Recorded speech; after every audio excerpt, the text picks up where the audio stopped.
Hey guys, welcome back to All Things Knives. It's your host Fletcher, and today we are doing a K390 carry update. Alright, so you're seeing two knives in front of me.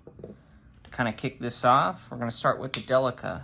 Alright, this was 1000 grit. This was stropped to 1 micron. I carried this edge for absolutely weeks before it would just finally die. This thing was a beast. And even more impressive is that once the edge was basically no longer cutting paper, I took it to a strop and I stropped it, and it cuts paper no problem. It even has a good amount of bite to it. Let's see if you guys can hear it on the microphone.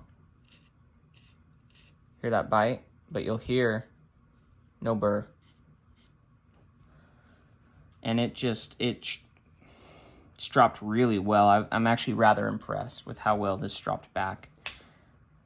I probably could have carried it for the same amount of time with what it stropped back to, if I had to guess, probably about 85 to 90% of the original sharpness of the edge. Rather impressive. And that was our last edge for this K390 Delica, which has performed phenomenally, and I will do a review on if you guys are curious about the model. But as for the steel, I mean, to be expected. This is a workhorse of a steel.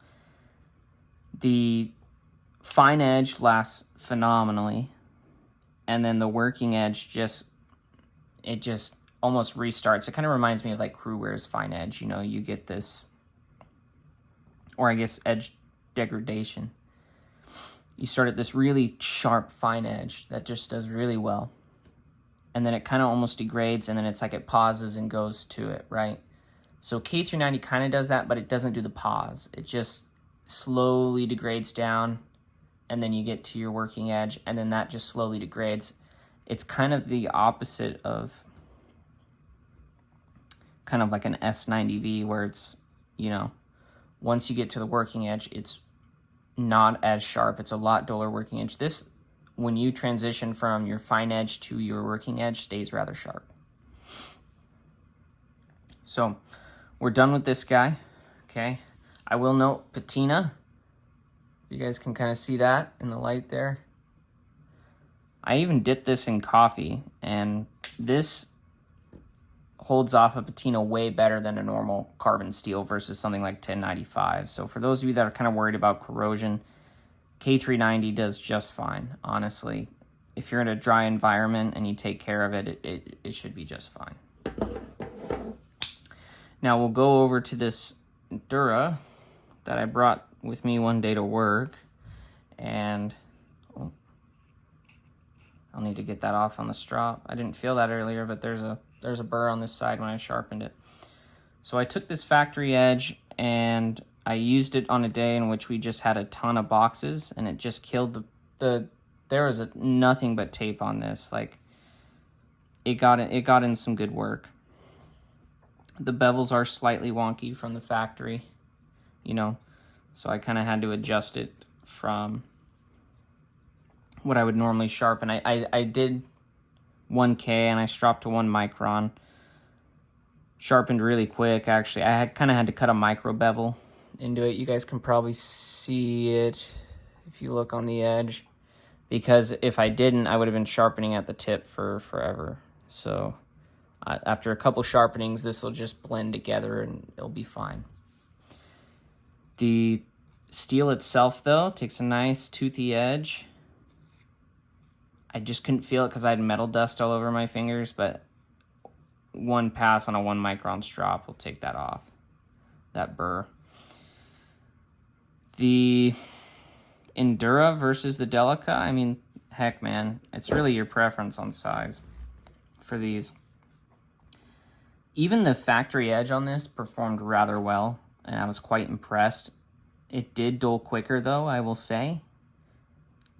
But with these steels, from what I've experienced, as soon as you sharpen them, it's, you know, there's maybe 1 to 2 sharpenings after the factory, and you're right where you want to be, possibly even 1. This so far is feeling like an amazing steel, and I can't wait to do the review on this. We're only going to do one edge on this Dura. Reason being is that it's the same maker. You know, all the K390 I have is from Spyderco. It's all their Secchi City stuff, but their Secchi City stuff is just freaking phenomenal. It just sharpens well, builds a good burr, removes the burr rather cleanly, except for me, it's a real small burr. I just need to knock it off. I just couldn't feel it with the metal dust on my finger from the diamond plates. But if I had to guess, this was a real low angle from the factory too. Like, I had to really lower my hapstone. So if I had to guess, this is the factory angle was probably a 15 or something like that. And so I probably cut if I had to guess, like an 18 or 20 into it. So I won't know until I run the math. So before I do my review, I will do measurements on the behind the edge on all of these and try and calculate edge angles for you guys, just so you guys have that. But as far as K390 goes, we're coming up on the hill and we're almost cresting over, and then we are going to move on to 15V. I've talked to some of our patrons and they said they want to see 15V, and I agree. I want to compare it to 15V and see,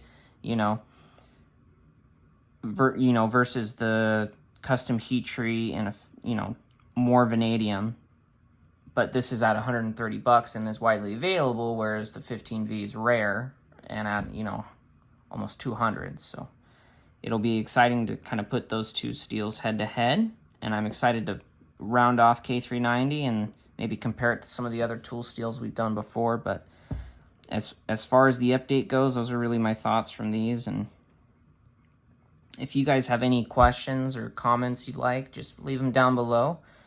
I'd love to answer any questions you have or any concerns. Maybe any story time about K390, any stories about K390, I appreciate that. For those of you that are still around, thanks for sticking around. If you stuck around this long, might as well subscribe if you aren't subscribed, and turn on that notification bell so you know when this series wraps up, but when you know my other series publishes as well. So as always, guys, thank you so much for watching, and don't you forget, most important of all, to stay sharp.